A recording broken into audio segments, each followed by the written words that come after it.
Mama, vari kuti mari ingodisappear mba.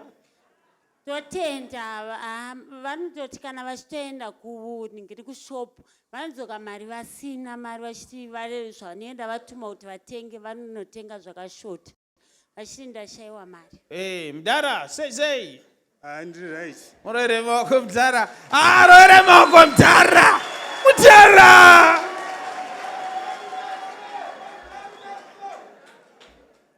Inongodisappear. Inongodisappear. Saka baba kana mukatosvika paTill pepe, mari yenyu inenge yakakwana but munongoda yashota. Ndochaizonda saka tauya pano.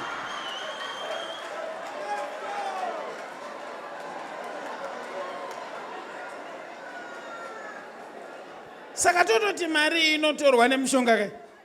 Ichokwadi Prophet. Nekuti dzimwe nguva inotodisappear ndakatobata mumaoko chaimo.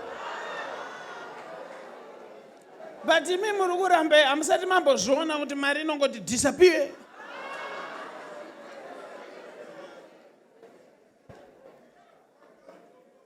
Saka mweya yacho neyetsvina ndoyatinoda kuti tigadzirise. Mama, toda kuti tikapedza baba mari iri kudisappear pavari yobva yangoregedza kudisappear. Totenda Prophet. Mazvinzwisa. Kunetsa mpamangu. Mari iri kungodisappear. Totenda. Aiwa, nyaya dzavo dzanaka varoere maoko. Mama, kune kamwana kane 6 months uku. Now, wobva wati kuita girlfriend. Wobva wati kumitisa. Now, uyoone kamwana, asi uine kamwana kanoduma nepi. Ndopaunozoronga kuti ndoitei. Ndopaunozokuti pandanga ndakangogara apa.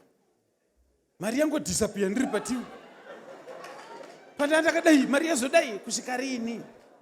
So, mother, chandafarira mudhara uyu. Shungu dzaaita dzekuti handei tinonzwa kuti mari yedu iri kuenda kupi. Ndo dzandatenda. Mari iri kuenda ku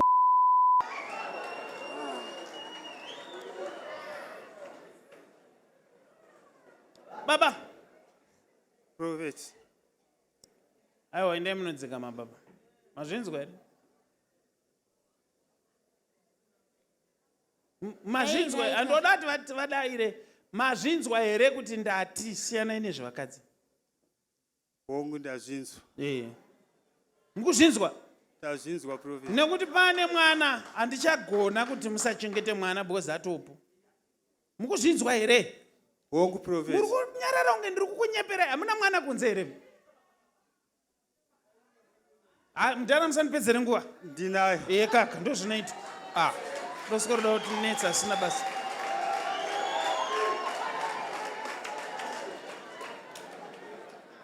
Kaka, murume anongobvuma nyaya dzake. Maseko kanemi. Kaka, kana makamira pamberi paFreddy, ndepekungoti kaka togara pasi.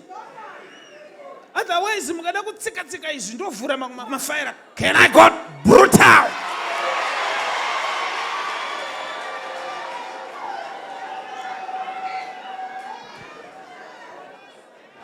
Totenda Prophet iko zvinezvo vana vasitoenda kuchikoro. Nenyaya yekuti vanenge vachingoti mari yadisappear vana kuchikoro vari kungodzingwa havana kana chekubata vachingonyepa. Haini zvevarume vanodai manje handizodai. Hapana chacha karira pano kamto. Are you ready to dance now? Mutare Revival Night and the Prophet T Freddy yauya. Goodness and Mercy Ministries inokudzirai Mutare Revival Night musiwe Friday 27 March 2026 pa Queen's Hall padhuze neCivic Center Mutare CBD. Mukana wama 1-on-1 nemunhu wamwari unenge uripo. Tifonerei pa 0778 059 270 0778 059 270 kana kutibata pa WhatsApp 0786 318 886 0786 318 886. Goodness and Mercy Ministries, the home of prophecy. deliverance, word and prayer.